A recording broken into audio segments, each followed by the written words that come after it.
Each year we reach the point of midsummer, just like we are right now. In fact, next week is the 4th of July here in the United States. And as you know, if you've lived any length of time in the southern part of the United States, whether it's southeast or Texas or southwest, it is extremely hot and it can be extremely hot. We've actually been blessed this year. We've had a level of rain and humidity the past few weeks, which, yes, the humidity level has been higher, but because of that, actually the temperatures have been lower. I've seen it many times in this area here in late June, heck, even as early as mid-May, where we can be well over 100 degrees. But this year it's been milder, and that's really been a blessing.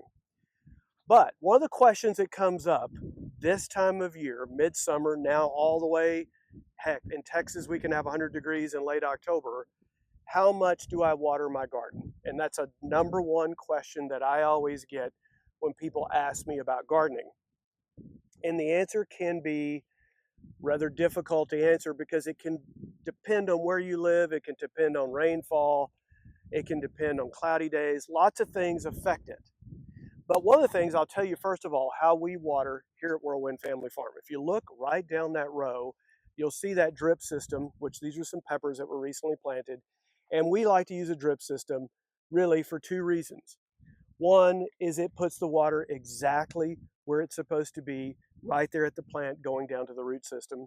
And the second reason is, and there's nothing wrong with this, with a overhead broadcast system, you're watering everything, the pathways, the edges, which many times you're watering weeds. So that's one of the reasons that we like to go and did go to a drip system.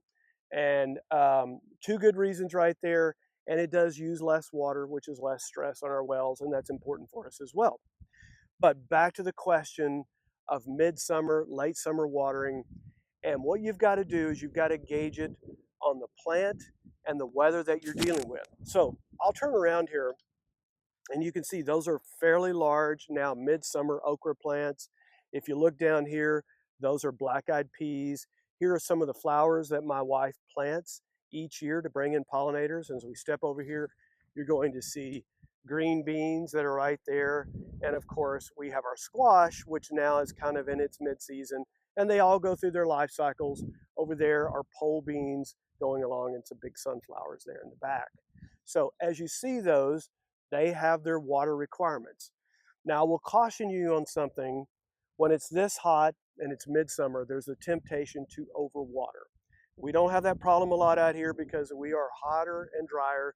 Things tend to evaporate quicker, but you could be in an area where it's hot and the tendency is I want to make sure that everything's watered. Well, you can put down so much water that you start to cut off oxygen to those roots, and that can be just as detrimental as not enough water. So you have to caution yourself on that.